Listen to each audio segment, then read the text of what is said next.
नमस्कार, आपके साथ मैं हूं सुजाता कुकरेती और ये बड़ी कवरेज जो एनडीटीवी इंडिया पर लगातार जारी है, आज इसी पर माइक ऑन कर रही हूं। आज कुछ बड़े सवाल जो माइक ऑन है पर पूछ रही हूं। सबसे पहले, अमेरिका के कितने फाइटर जेट तबाह हो गए? क्या ईरान अमेरिका पर भारी पड़ रहा है? क्या एक चींटी ने हाथी को हिलाकर रख दिया है? ये हम क्यों कह रहे हैं आज आपको बताऊंगी, क्योंकि एक नहीं बल्कि 3 फाइटर जेट ईरान ने अमेरिका के मार गिराए हैं। क्या आज इस पर मैं माइक ऑन कर रही हूं। इसी के साथ आपको बताएंगे कि क्या ईरान के सामने अब 9 मुस्लिम देश लड़ाई लड़ने वाले हैं। ईरान अमेरिका और इजराइल से तो लड़ ही रहा है, लेकिन इसी के साथ साथ जिन 9 देशों में ईरान अमेरिका के मिलिट्री बेसेस मौजूद हैं, वहां पर भी क्या ईरान है? ईरान पर हमले के साथ ही परमाणु खतरे का डर भी सताने लगा है और इसीलिए IAEA जो कि अंतर्राष्ट्रीय संस्था है, वो इमरजेंसी बैठक बुलाई। परमाणु संस्था की इस इमरजेंसी बैठक के मायने क्या है, आज इस पर भी बात होगी। क्या सबसे घातक हथियार का डर सता रहा है दुनिया पर, यह भी बताएंगे कि कैसे ब्रिटेन और फ्रांस और जर्मनी भी इस जंग में कूद पड़े हैं। अमेरिका का साथ देने की बात कही। क्या एक तरफ नाटो, दूसरी तरफ रूस और चीन ईरान का साथ देंगे? अगर ऐसा हुआ तो ये युद्ध कितना भयंकर हो सकता है, घातक हो सकता है, आज इस पर भी बात होगी, क्योंकि रूस चीन वर्सेस नाटो हो जाएगा। आज इस पर भी बात करूंगी कि खमनई की लोकेशन आखिर किसने दी, किसने बताया खमनई शनिवार सुबह कहां थे जब ईरान और इजराइल ने हमला किया, क्योंकि ईरान में उसे ढूंढा जा रहा है जिसने खमनई की लोकेशन इजराइल को बताई। आज इस पर बात होगी। मोसाद और CIA के कौन से एजेंट खमनई के करीब थे, इस पर बात होगी। इसी के साथ ट्रंप ने ईरान पर हमला किया, इस पर भारत में हाई अलर्ट है। क्या भारत में हाई अलर्ट आखिर क्यों है? गृह मंत्रालय ने हाई अलर्ट में जो बातें कही है वो आपको बताऊंगी, लेकिन सवाल यही है कि ट्रंप ने खमनई को मारा और अमेरिका ने खमनई को मौत के घाट उतारा, लेकिन अलर्ट भारत में है। आज इन सब पर माइक ऑन कर रही हूं, लेकिन सबसे पहले आपको तस्वीरें दिखा रही हूं। इजराइल और अमेरिका के हमलों में ईरान बुरी तरह से बौखला गया है। आपको सबसे पहले तस्वीरें दिखाती हूं। इजराइल के प्रधानमंत्री नेतन्याहू को निशाना बनाने की कोशिश की गई। ये जो तस्वीरें आप देख रहे हैं, ये जो गाड़ियों का काफिला है, ये सड़क पर जाम है, क्योंकि ये सड़क नेतन्याहू के दफ्तर तक जाती है और इसी पर गाड़ियों की ये भीड़ लगी हुई है। अब ये बताया जा रहा है कि इजरायली PM नेतन्याहू के दफ्तर पर ईरान ने हमला किया, ये ईरान ने दावा किया है। ये तस्वीरें देखिए।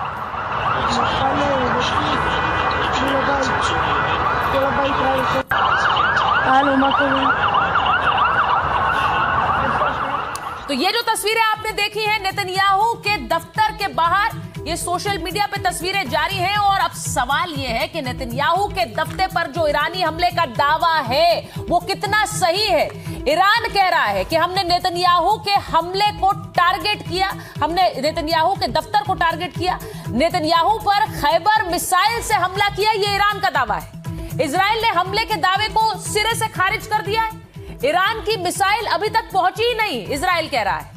अब इजराइल ने मिसाइल अलर्ट तो जारी कर दिया है, जिसका सीधा मतलब यह है कि आसपास के इलाके में किसी तरह की कोई मिसाइल ना आए।